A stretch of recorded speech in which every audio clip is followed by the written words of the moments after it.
Alrighty. That moment when Skull remembered. Oh wait, what save did I use?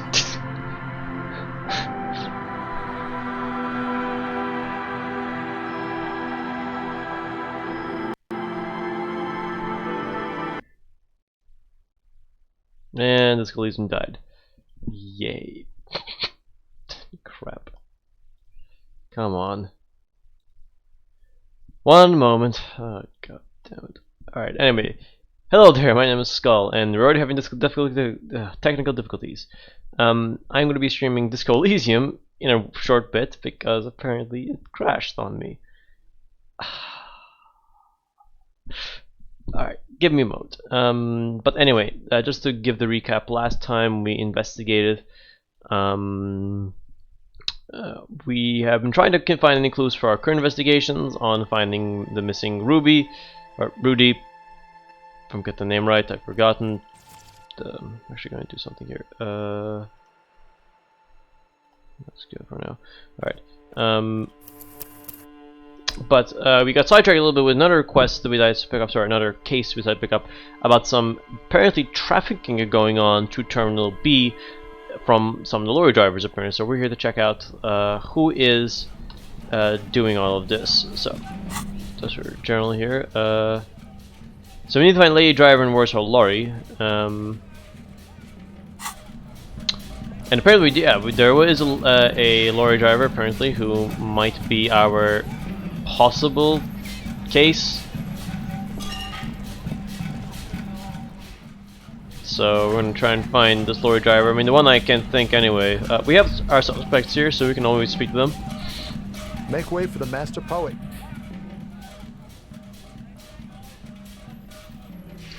I heard that one of your drivers is a woman, but I don't know. I don't think she's here. You know this lady driver? He just around suddenly uncomfortable, then looks away. I don't want to talk about that. Why? Do you know something? What is it? Man, I was hoping it is going to be her. He bites his lip. All I can say is she isn't around here anymore. She's in some evil drug trafficker, and I don't know where she is. I asked you who's conducting the drug trade. You said you didn't know. Now you're saying you do. Which is true, he did lie to us then. I didn't, man. I told you I was hoping it's not her. That she would be mixed up in it. He still is hoping. It's just wishful thinking on his part, not trickery. So who is this person then? What's her name? Thank God I don't know. People call her the lady driver. She kept her name a secret from me too. Now I see why. So who is she to you then? A friend? An acquaintance? I don't know. She was the only person in this damn jam I could talk to. She's someone I don't want to rat out to the law, okay? What did she look like? A youngish woman. Gruff, but in a cool way. Let's cut her hair. Blue and violet dyed, he answers reluctantly. There was violet when she got here, blue before she went. Okay, so she changes her colors. Alright. When'd she leave? Damn, I don't wanna. He looks you straight in the eye. Please, just let it go. Whatever she did can't be that bad. She's not a bad person, I know that much. We can't just let it go. It's part of a police investigation. That's how it always is with you, isn't it? All part of the investigation. Shakes his head.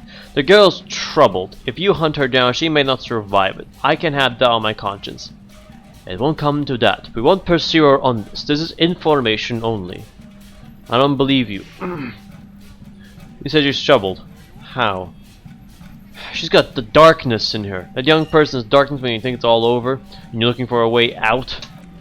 She shared this with you? Yes, which is why I don't want to snitch on her.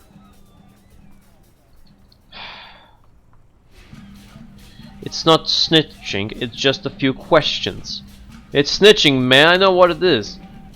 Well, I was told everyone's afraid of her. You're not? I heard the rumors. I saw the other drivers looking at me strange when we talked. She told me too that she's had a violent life. But I wasn't afraid of her, more like for her. Does this violent life include drug trafficking? Well, it looks like it did now, but we didn't talk about that. We talked about life, you know. We talked about our mind. Hold on, her mind. The way it worked, the trouble it was giving her, the pain it was causing her. When she left, did she leave her lorry behind? Fuck, man. Go grill someone else with these questions, okay? There are plenty of drivers here who couldn't stand her, or were afraid of her.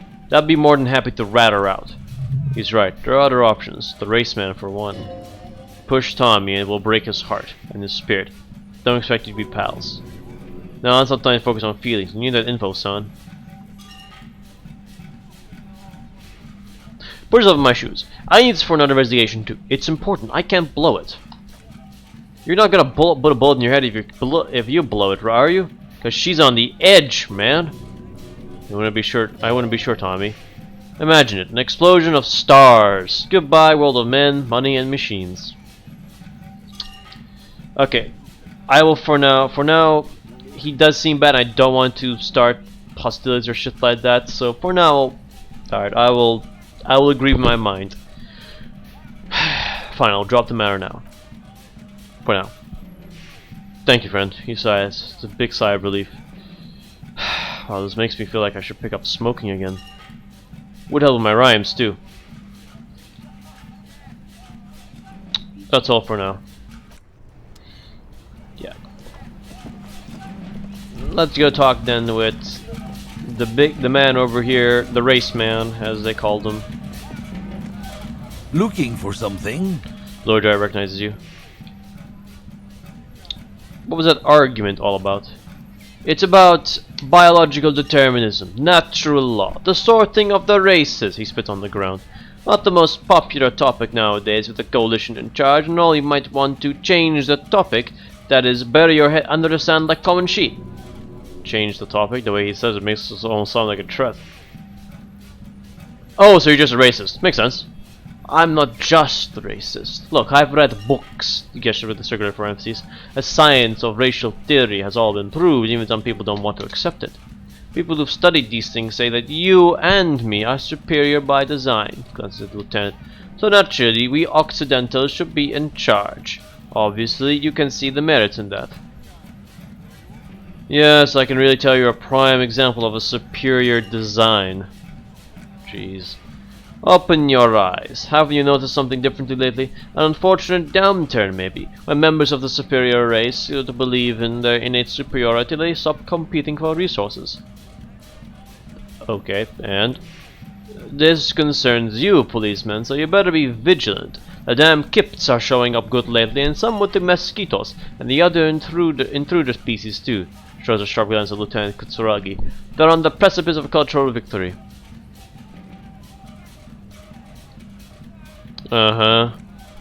It's true.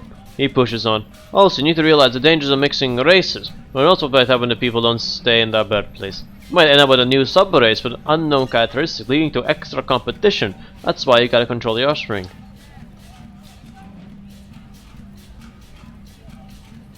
Yeah, I'm not down with this. Why don't you go fuck yourself? Don't push your luck, Runt. The man gives you a disgusted look, then turns attention to Ashwiger in your presence. Damn, that felt good. Your heart's pounding nicely. You should tell people to F off more often. No, you shouldn't. You're an officer of the law. It's not really my... it's not really my style. Hey, I got an idea on how to fix yourself. Maybe you should just go F yourself. Yeah, ever thought of that? Looking for something, Hunt? Huh? Coming to tell me to fuck off again? Yes, I come here to say F off. Okay. I know you've been giving me the runaround. Fess up. Where's the lady driver? He smacks. I don't know what you're talking about. Then why are you smirking? Listen up, fuckwits. You don't scare me. You cops don't run Revertrella West. You don't run Martinez. You don't run anything. So who does? The lady driver? No. The lieutenant turns to the doorman. He means La Puta Madre. The name sounds like the bell in the air, a dark gong. Get a bad feeling about it. Looks like the lieutenant has a plan. Let him do this. For a moment, the lawyer is silent. Then he spits on the pavement. Yeah, him. Cross your arms and nod. Then I presume you're familiar with his peons. Yeah, he says, unsure where this is leading. They're his little bitches. He's got them all over the unions. Not just for the unions. He has peons everywhere. Some say he even has them in the RCM to get touch with him. Dirty fucking peons who do anything for him. Multi-ethnic drug addicts. Say nothing. You're not peons, he says. You wouldn't be investigating a drug thing if we were. Oh no, of course not. We're not peons. But if we were, and one of Madre's drivers were to be stealing from him, then it's a good peon's job to find out who it is. It's not a hard job, it won't take a long time, it won't take make Padre Madre angry. He looks at him. But a stupid effing fucking racist is standing in the way of protecting this fucking thief. His eyes are between you, Lieutenant. I'm not scared of you or the mob. I'm under protection of the Lorrymen and the Carter's Guild. You've seen that corpse in the ceramic armor there? Lieutenant points to the yard. Did his shitty little guild protect him? Nah, you wouldn't just leave him out there if he tries to light a fresh cigarette, but his hands are shaking now. The sentence simply ends. Lieutenant turns and gives you a barely pursed little nod. I've softened him up, as best as I could. Now it's on you to finish the job. Be careful. This man's still got some fight in him. By the looks of it, it won't be easy to break him. We're gonna need a half light. We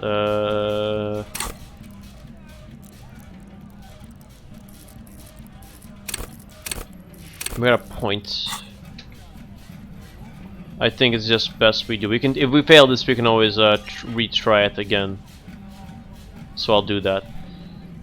Take test. Crap. The main thing is not to overdo it, even when you're thinking to scare someone. The most thing is up. How does it look on your resume?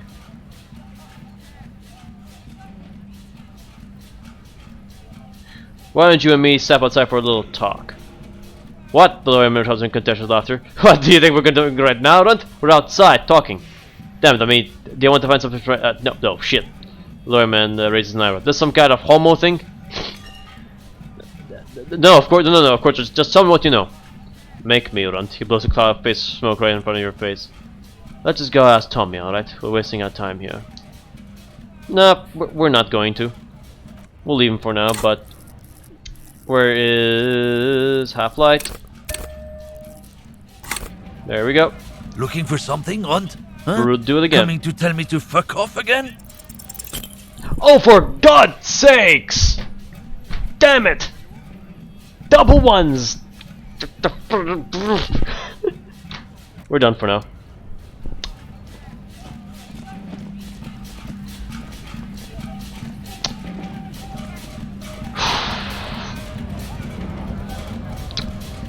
Well, that's sort of a waste of a skill point, but oh well, luck is on our side then. Fuck. Oh well, we'll go speak with her now, I guess. If the old lady here knows about the drug woman. Huh? What is it? What do you want? Alright, are you the lady driver? You just call me Lady Sheriff? She clearly doesn't think she's a lady. Don't repeat it. I was told of a woman driver. You're the only woman here. I'm not that either, Sheriff. Her smile dissipates. I've gone too far from it all to remember what was between my legs. Doesn't work like that on the long haul. So, you're not the driver everyone's terrified of? I'm only terrified to small children, and to those who used to know me.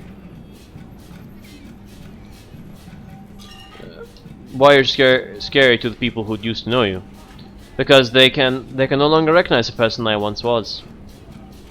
You said long haul. That's the big ones. The track there's no woman and wind there. It's all just. She hums along as if the track on repeat. In the middle of this town there's a ghostly motorway. It takes all the people where they want to stay. You feel very cold suddenly, as you're standing face to face with a terrifying adversary. Then the feeling dissipates and all you see is an aging woman. Then who is this female driver I was told of? How should I know? Do I look like I spend a lot of time with the other commoneers, sniffing around when I have my movies to go to? Alright, that's all you need to know, thanks. Oi, Sim. The woman stares at you, her mind elsewhere now on other matters. Something in her is pulling towards some unknown rest state. She twitches like a sleep cake. Thanks, lady. Alright, so we're gonna go and... Oop.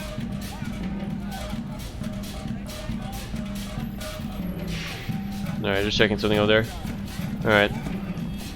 So we failed in trying to persuade Death the racist, which I would have loved if my Half-Life was a good role, but of course, just like any RPG, it doesn't work out that way, Sonny.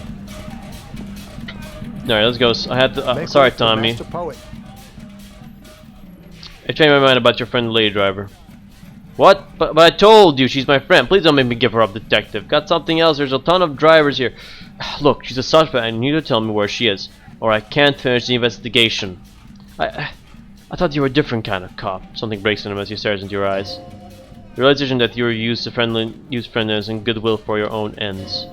Remember, you're doing an individual organization. This is important. Relax. Ask, where is the lady driver? Here. Securing from his pocket and looks at it before giving it to you in silence. Can you give you to them? Her lorry is still here, down past the statue of Philippa, waves towards the monument. The cabin is green. You can get in there with these. That's all I know. When did she leave? Last Friday. He blinks, his eyes have to have him to know. I'm sorry I had to do this. I bet you are. And he's sorry he couldn't be what he wants to be, a good person. His last line is revenge on the world. Well, we're thinking about something else. Nah, I need to think my own thoughts now. Pray for forgiveness for my sins. Go check your cabin. Yes, quietly. I hope we get you something. Help someone.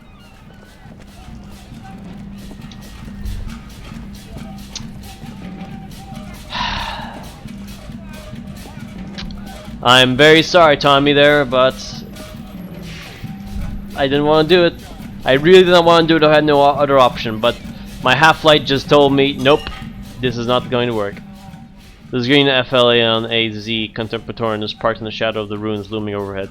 It's seen better days. This is the one of our man pointed. Lieutenant peeks inside. Try to peek in the window. The glass on the side windows is tinted and covered with dust. You can barely make out the shape of the seat and two steering levers. Try door handle. The door is locked. The handle looks shiny, like it's recently replaced. On the door with the key Tommy gave you. You push the key into the lock and turn. It makes a crackling sound. Then the door pops back a few centimeters. You can just open it. The smell of cigarettes and perfume welcomes you. The cabinet inside is plastered with old movie posters. Actresses smile from the walls. There's a radio transmitter in the front and a toolbox tucked under the driver's seat. Some tools lie scattered near the pedals. Yeah, before I continue on though, let me just remove that so I can get some normal music. Let's open the door.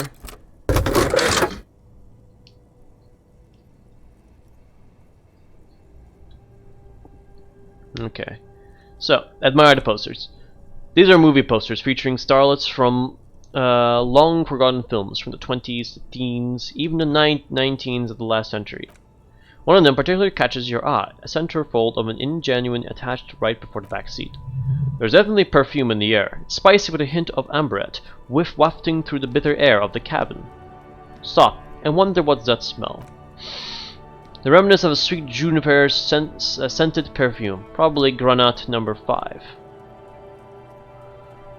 Study the centerfold. The actress is draped in a sheath dress, one of her shoulders bared. The faded remains of an autograph run across the poster. She's looking past the camera. Wait, doesn't she resemble someone you know? But you can't put a finger on whom exactly. Enough of the posters. The actress and the rare actor all smile you a warm goodbye. The radio transmitter is attached to the dashboard and a toolbox sits on the driver's desk. Examine the radio. Looks like the frequency dial is absent. Requires that key to work, but the keys have been removed, likely by the missing lady driver. The lieutenant leans close to the radio and hums. Strange. There are so many radio stations saved here. Must be over 100 at least. Why would everyone need so many radio stations? For contacting an entire fleet of lorrymen, for example. He flicks the switch on the radio. This is all shortwave, UW and UKV. Looks like we're dealing with an impressive organizational tool. Never sent of a huge operation, with quite the range too. Is there anything we can do with the radio? Doesn't look like it. It's completely inoperable without the dial key. What else is here then? The smell of a cigarette and some dead actresses and a rusty old toolbox under the seat. Check the pedals.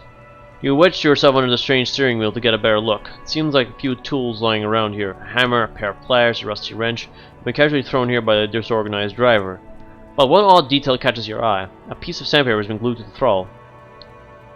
Why would anyone glue a piece of sandpaper to this gas pedal? Sandpaper? Lieutenant repeats. Novel technique. Must be to offer some extra grip to the driver's foot. Well, sandpaper would also rub off the parent from the driver's right boot sole then. Yes. He likes where this is going. Do the honors, he thinks. Connected yourself. One of the footprints at the crime scene had an aberration. One sole was smoother than the other. Which means the missing lady driver was present at the lynching. Lieutenant's eyes light up behind his prescription lenses. Wait, Ruby? Looks like her, yes. And she's also the one running the drug trade? What a handful. This looks like proof the missing 8th person at the lynching was Ruby. You would think that Hardy and his boys could be involved in the drug operation.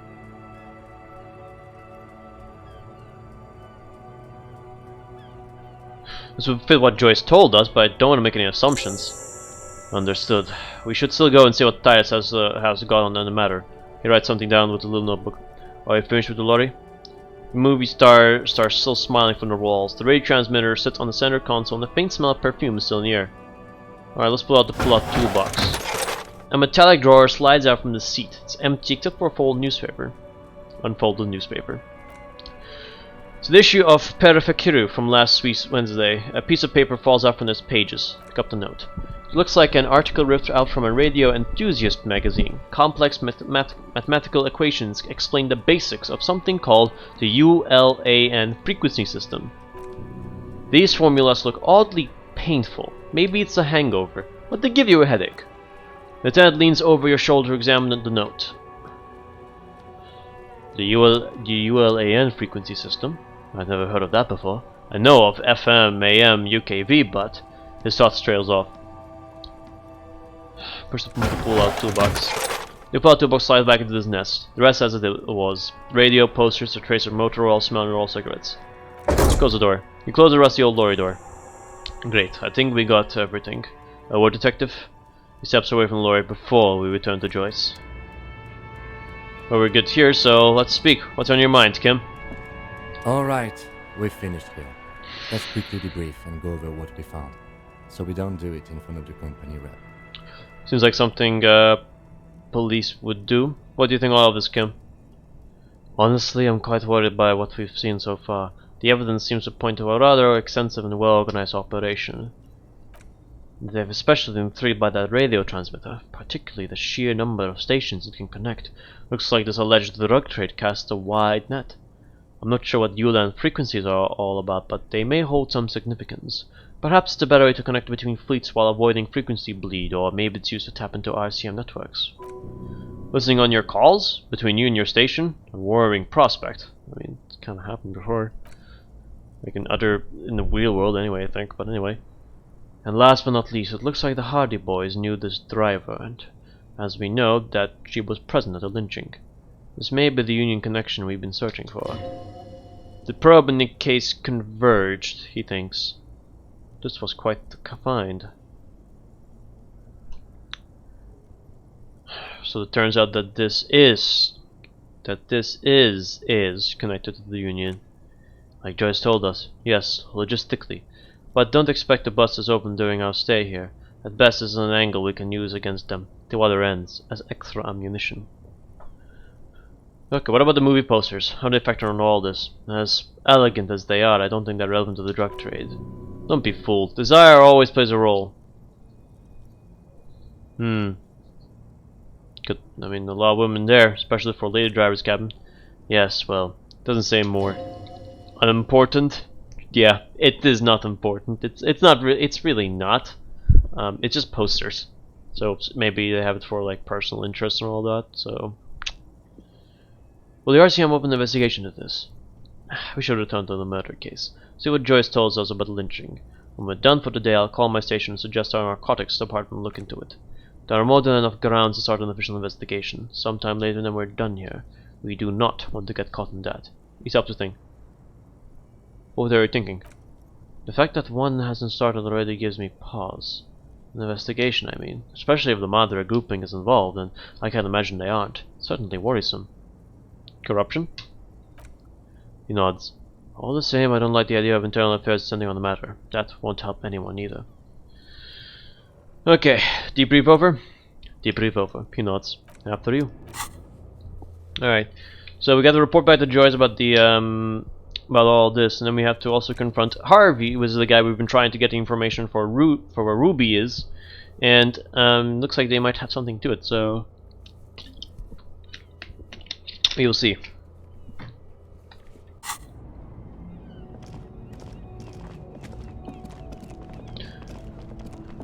The only sad part about this, unfortunately, is we broke Tommy. Poor Tommy. You'll be missed, boy. You'll be missed. So, the question is, do I go now to Rolling Rurex and confront the Hardy Boys, or go and meet with Joyce and report in?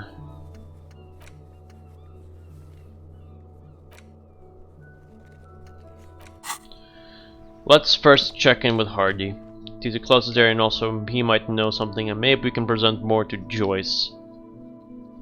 Maybe, I don't know, we'll see.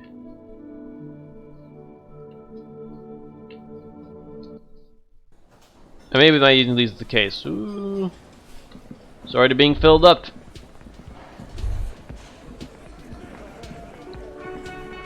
It's you again. What is it? Well, guess what? I've connected you to a local drug trade. Like hell you have, he leans back unruffled. There's no local drug trade. This place is as clean as rifles. Go back to Jamrock and ask the local junkies how clean your streets are in Precinct 41 Kilos. We'll do that. In the meantime, he points this out. Did you know that there's an abandoned lorry at the investigation that was used to move raw ingredients for drugs from the Terminal B to Jamrock? The person driving it was present at the hanging. It was one of you. We connected the footprints. Taps on his notebook and turns to you. Detective, do you want to deliver the coup de grace? No, thunder is his. Leave it to Lieutenant. No, to the honor. You've earned it, Lieutenant. Thank you. Turns to the face of the man. You're right, Titus. There's no local drug trade because it's all controlled by you. You, the drug trade. That's a mighty interesting theory, rubs his jaw, smiling. I guess that's what you would need to do, theoretically. A big, strong, safe from monopoly. Would outcompete the runs on the street. Yeah, man. Theoretically, that's what you would do to get rid of the gangs, the dealers, even some of the junkies. You would need good, trustworthy people to take that place, of course. Hardy men to run such a monopoly, he grins. For the good of the community, of course.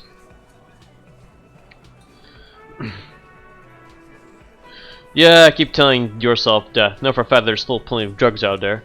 No, there aren't. Some little shit and his dad are doing speed. Boo fucking who. The stop's probably up from Jamrock. Whatever you see is peanuts. Look at the big picture, man. The place is a paradise, and all thanks to the Hardy Boys. Theoretically, of course, we're just talking politics here. My answer to your drug accusation is, how dare you? Go fuck yourself. And what about this Ruby? Is she the 8 Hardy runs this thing for you? You sure do love long walks through Theory Town, don't you? The big guy asks, straightening his cap. Well, I'm thirsty now. Thirsty for beer. Got any less theoretical questions, cop? Presents a solid theory again, but he doesn't let it show. But it must be a little, must be a little impressed. You put a lot of things together fast. Okay, so we can try that task out, but we don't have enough logic to do that. But alright, just in case. I don't know why I want to do this. I'm going for a while, but I'm gonna save here because we just found some very interesting stuff. I'll lose my chair a bit, and let's ask him. It's you again. What is it? Oh no, he's stuck again. Please, someone, just animate him. I got nothing. You gotta move on, asshole. Stop standing with your dick in your hand. Your mouth is open. Close it. It's really going to help if you do. Stop drooling. Run around or something. Hit yourself in the face. Anything. No one has any idea what to do with you if you just stand there here. Well, not just yet. Can't we review the components of the theory? Sure, why not? Let's hear what some of our friends have to say. There's a spooky building west of this. Take a flashlight with you, search the basement. There are secrets, magisterial ancient secrets that may assist you. You could crack that Classia's defenses. Maybe she'll tell you something helpful. It's that simple. Lieutenant looks around the room and evidently enjoying a moment's respite. Before long, puts his hand on your shoulder. Unless you have more business, we should. Looks to the door. Say, hard to remember with your brain overload, but have you smoked lately? Cigarette may help you. Yes, huff and puff and blow this case wide open. Ugh. Every time!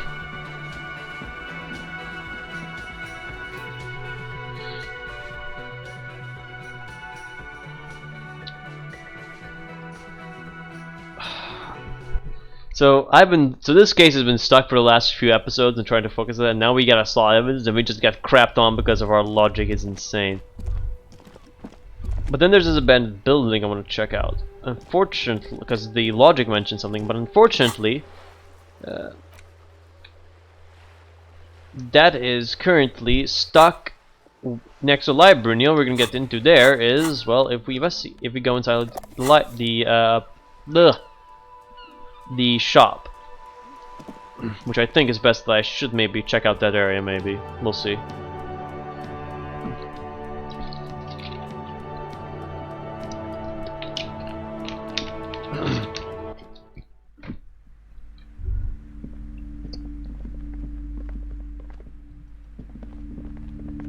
Hello again, esteemed officer, and welcome to Crime, Romance, and Biographies of Famous People. For now, book peddler. One question now is, can I go in here? Those curtains. Your hair is tattered with age and covered in dust, hanging before you, as if taunting you. Sharp, what's behind the curtains? Nothing. Now, please go back to browsing books. She feels with her pendant. Don't you feel compelled to look at your books? The books are all you care about. Oddly enough, the more she tries to draw you away from the curtains, the more alluring they become. Pull open the curtains. Just as you're about to blow apart the curtains, a petrified voice in the shop owner cries out once more. Sir, don't touch that! I told you, it's off limits for the customers. Her hand is closed around her pendant, her fingers nervously playing with the talisman. Parapsychology speaking, we're done. If you decide to open them, I won't be held responsible for the consequences. It's too dangerous.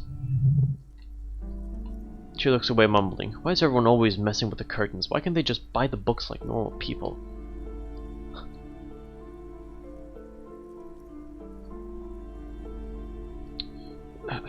Ma'am, this is different. I'm a police officer and I need to get in there. Why? It's not like anyone was killed there. She stopped abruptly as her hand flies over her mouth, baffled by her own bluntness.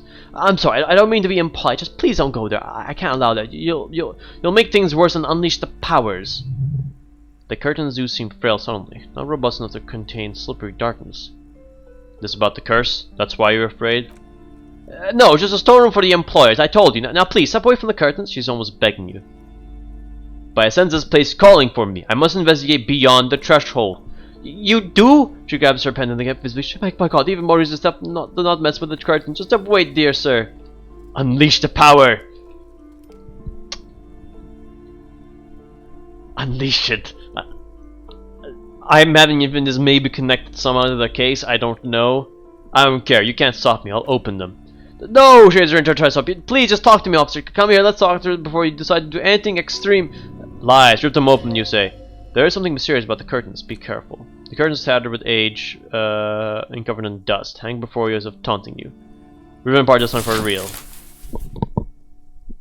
See a dimly lit room filled of dusty furniture and trash. The doorway stands in the back, covered with dozens of scary little cages like trinkets, your shadow looming over like an omen. I warned you! You're unleashing forces beyond your understanding! I'll see what that means. Ooh. Well, hello there. Ghostly silhouettes of hairdressers. No sane person would put her head in such a machine. A vaguely androgynous portrait of a man. Merely looking at the unmanly haircut threatens your masculinity.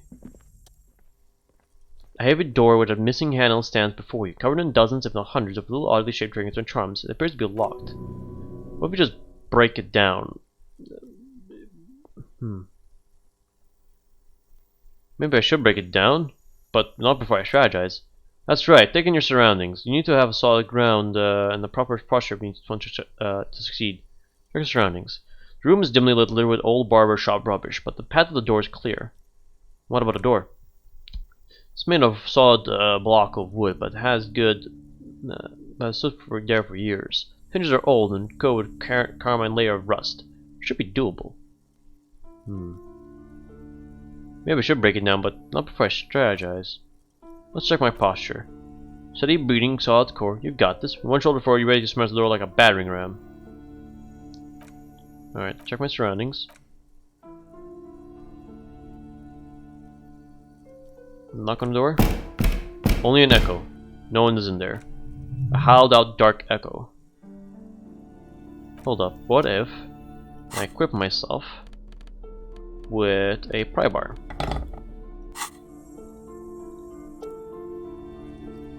Nothing. I got a bad feeling about this, guys. No, you know, new save. I have a bad feeling about this one. But if we might get something for the case,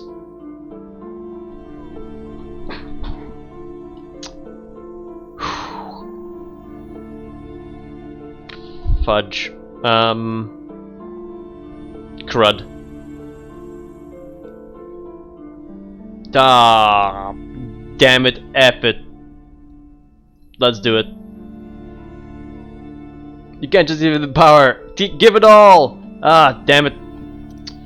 Break down the door. Here.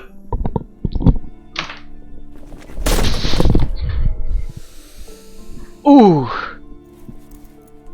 That's gotta hurt. You smash into the wood and see a small crack appear on the door frame. It's going to take one more try to break through the other side, but you've done it. Lieutenant stares as you stand there silently and brooding. I don't think I'm trying again, are you?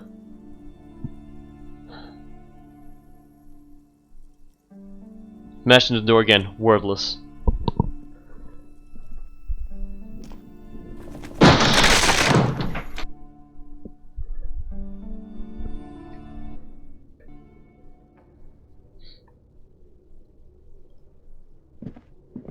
Where are we?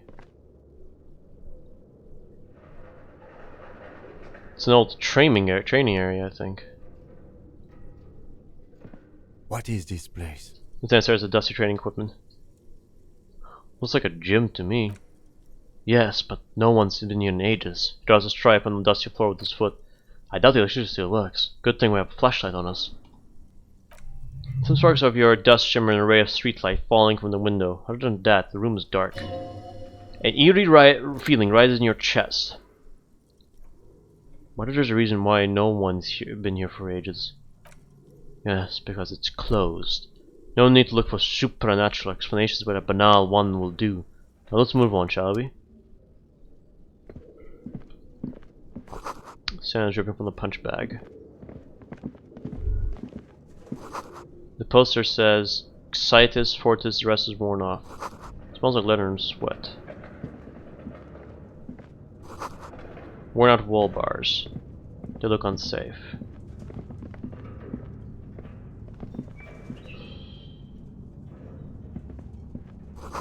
The hallway is blocked by an old window pane and debris. Okay, I am somewhat freaked. The game jump scares me. I'm gonna.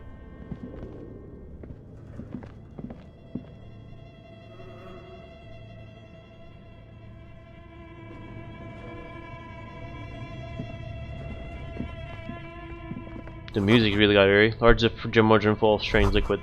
Wild and stare at you, dark, soft and mounted. Poor animals. No rest for the boys after that.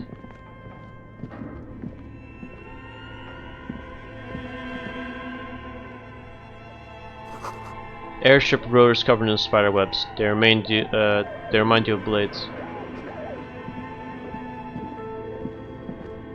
Love the lighting effect of this game, I have to say. It brings more the area. Negative mannequin torso in a strange yellow color. But where are the clothes? Used to be displayed. Money.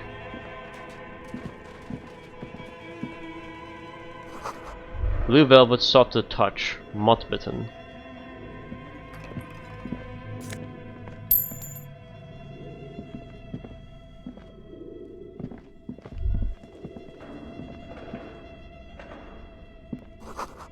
Skis with slipstream print on the laminate top layer.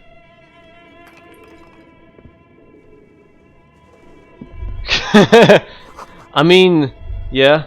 Maybe Disney was a dream. See rollerblades spraying a slipstream logo. I mean, if it is, I mean, if there's power, who knows? But we're talking about a guy who's drunk, so maybe he's feeling the power or whatever. I don't know. At least we're not alone. I'm happy we're not alone. Ooh, what's this? A production schedule filament memory. Ooh. I mean, we'll see. What do we got? What the fuck? What we got over here? Seems like there's plans. Those boards. Mainframe. This appears to be some kind of machine with a cube-shaped heart and a wire framework. The keyboard has a rectangular on and off button. A piece of paper still hangs from the printer. A radio computer, says Lieutenant, watching her circle around the main machine. They're sitting here without anyone in sight. He sounds surprised and a bit cautious. Do you think I should turn it on? We have one of these down the station, but I never really learned how to use it. Turn on the machine. The machine lights up like some prehistoric animal stirring from slumber, revealing a virus in play and print keys on the keyboard. Hatch on your key machine's central compartment is wide open.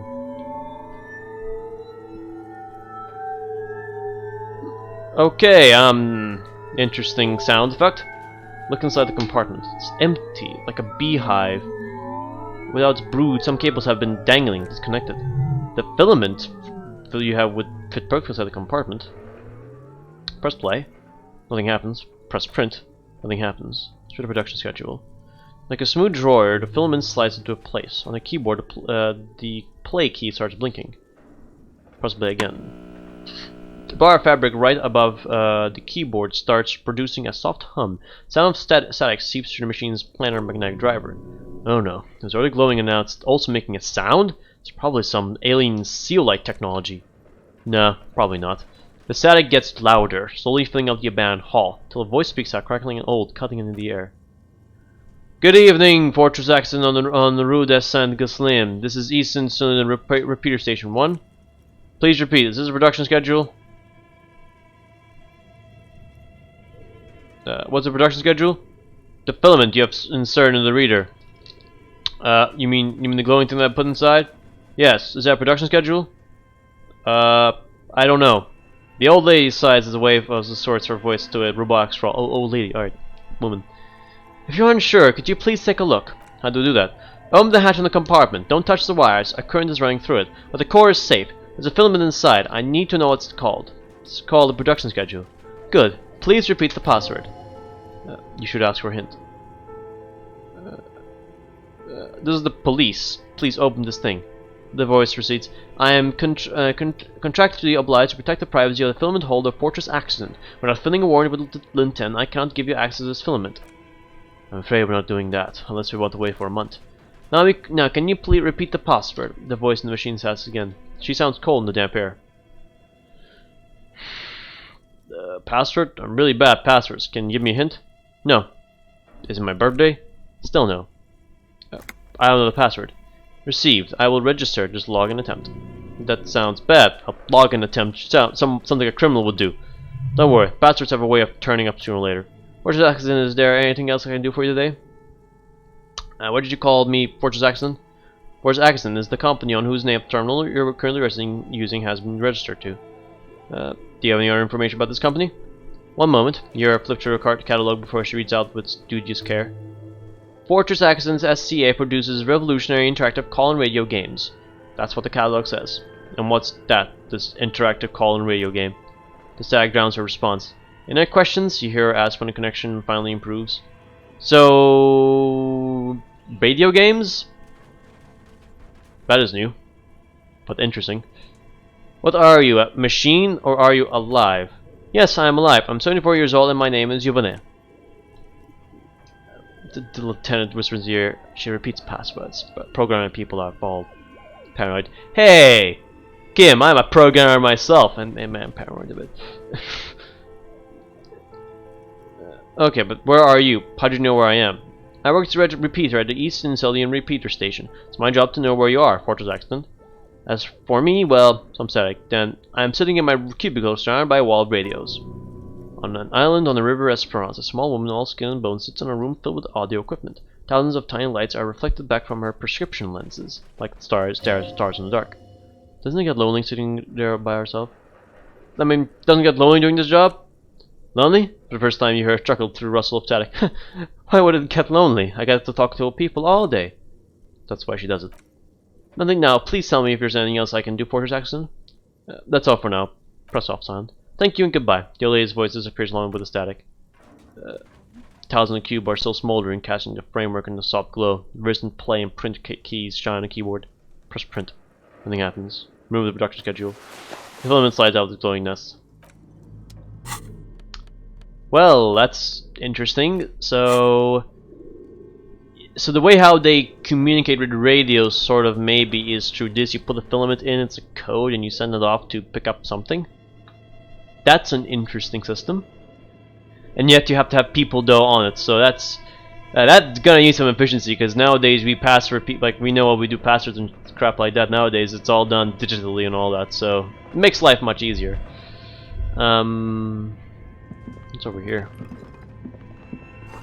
Scribble across notebook. Develops the most advanced RPG in the universe. Oh my god! Ooh, stairs. Titles later. So wait, this is like a game developer's studio? Radio game? I think it might be. Holy crap. Okay, what's this?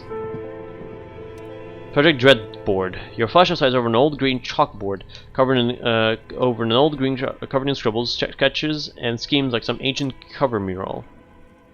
Some of the writing has faded with age, but you can still make out sections here and there. Poses and drawings have been pinned to the board. Inspect the drawings. These little pointed-eared creatures appear to be different types of Welkins. You make out autumnal candle Welkins casting wax-based magic, and translucent Welkins with organs shining under their skin, and even aether Welkins hailing from the vast emptiness of sidereal space. Who are all these creatures? Fantasies of a tortured, feverish mind? One of the Welkins, towering among the rest, appears to be different, however. Examine the Welkin. This is important. It's Varamira, a high Welkin. His face is white and scarred like cracked marble. This is clearly a Welkin supremacist. Note says all non-Welkin races will be purged. The Huldur, the Durar, the humans, and even the Headless Men, all of them, purged. Imagine a world filled only with Welkin. Green Welcome, Dread Welcome, and a High Welcome to rule them all. Lieutenant can't help but comment, an inordinate amount of time has gone to drawing in these little Welkin creatures.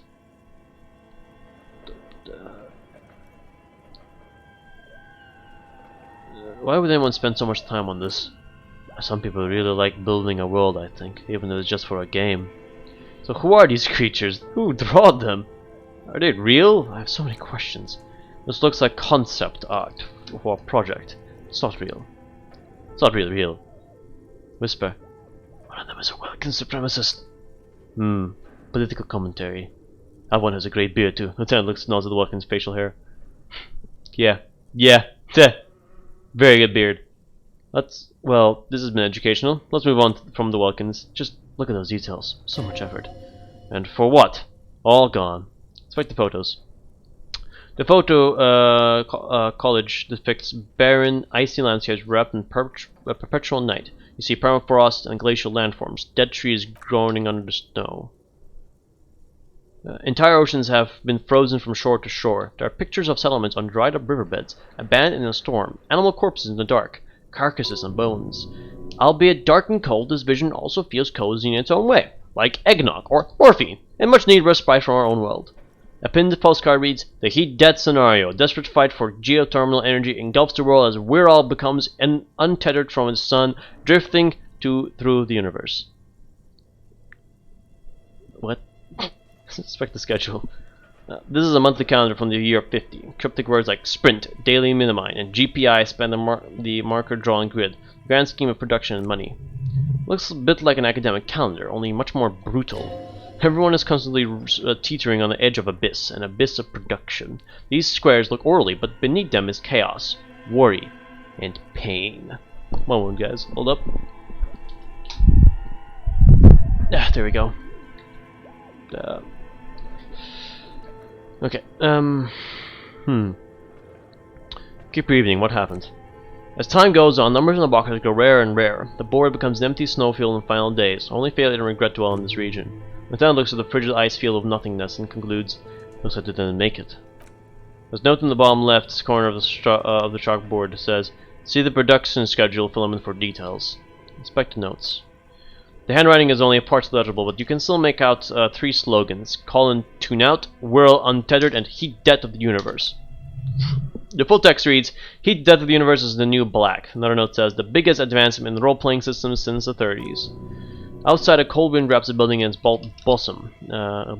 Snowflakes in the wind, and old woman passes what locals call the doomed commercial area. Tries hard not to look at the bookstore windows. It's unwise. Well, so this place, this isn't holding some weird ghost or supernatural stuff. It's holding a game developer's studio of sorts. Well, interesting. I'm actually interested in the game development and all that, but this is just, wow. This looks crazy. But I like it. Love it. Like the idea. What's this? Frequency fireplace. The sole fireplace is covered in lines drawn blue and red. The mesh spreading over the stone like blood vessels on an alabaster skin. Looks ghostly and strangely ancient. What am I looking at? Radio frequency, it seems. UKV 123.6, UKV 123.7, UKV 123.9. Some written notes too, sparse and cryptic. Radio frequencies for what though? Unclear. It looks like a cardiovascular system, split into veins and capillaries. Very advanced.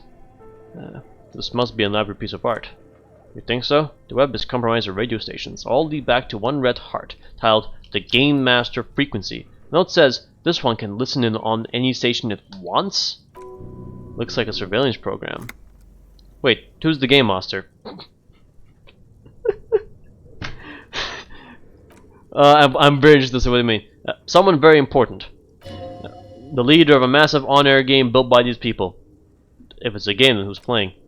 Whoever decides to call into a call-in station, it looks like. The list of names under the stations would suggest that people across 6 isolates would be playing. Mundi, Insulin, Katla, Grad, Samara, and even Idmara. All of this gone, left unrealized.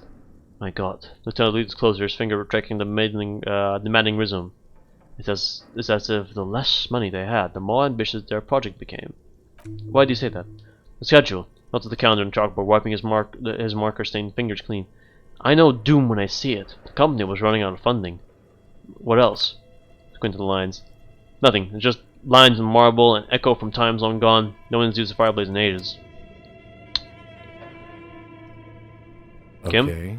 What do you think is going on with that computer, chalkboard, and fireplace? This is just a failed business. The only question is, what the hell were they making? Yes, that is the question. Lieutenant takes a step back, steepling his hands. It looks like one of these popular pen and paper role-playing games, only these people are trying to automate it, make it work on radio computers. Utter madness, he thinks, is a compliment. How are they planning to do that? Through call-in stations, not at the fireplace. None of the players have to be physically present. Anyone in the world can participate in the game as long as they have a two-way radio. Then there's the Game Master frequency that listens on the smaller call-in stations. I think that was supposed to coordinate the stories, functioning as a master of ceremonies of sorts. His fascination has swept aside other concerns for the moment. He's a little hooked. Has anyone ever done this before? Not to my knowledge. They make automated games in Garad, Messina, Konigstein, you know, places with industry. But I don't think anyone has attempted to create an intersolar game before. We don't have that technology. And this was a role-playing game? Indeed. Those Well-Kings are the giveaway. He once points to the chalkboard. Role-playing people love that stuff. The world looks like a modified version of the We're All board game, with heat death thrown in. So what do you think happened to the company? No idea. They stopped filling out the schedule on the chalkboard. Wow. I mean, wow on my side, because that must be difficult to do, but... Indeed. It's ambitious, and untethered from reality, but Lieutenant tilts his head thinking. The world is cold and lonely. This will keep it company.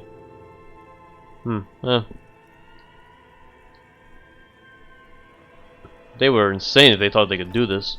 Yes, especially in here. Lieutenant looks around the derelict room. The pipes haul and rat across the floor in front of your feet. Okay, it concludes. Let's keep moving. And with that, I'm going to be ending the stream here and the episode. This was a lot. We still got some time to investigate the house. Hopefully we'll investigate this entire area next time. Wow, I didn't expect, because I thought we were just going to do the drug trading stuff here, and then suddenly we just got thrown into a programming secret underground network. So they were going to develop a server-wide RPG, similar to like Roll20 and stuff like that, maybe, or maybe something else. I don't know. But I find this a little bit funny and kind of ironically, since we're also playing an RPG here. So, you know, cool. Interesting. Anyway. Thank you guys for watching. Very much. Yeah. Anyway, thank you for watching. If you're watching YouTube, of course, and you liked the video, give it a like, subscribe to the channel, comment down below with your questions.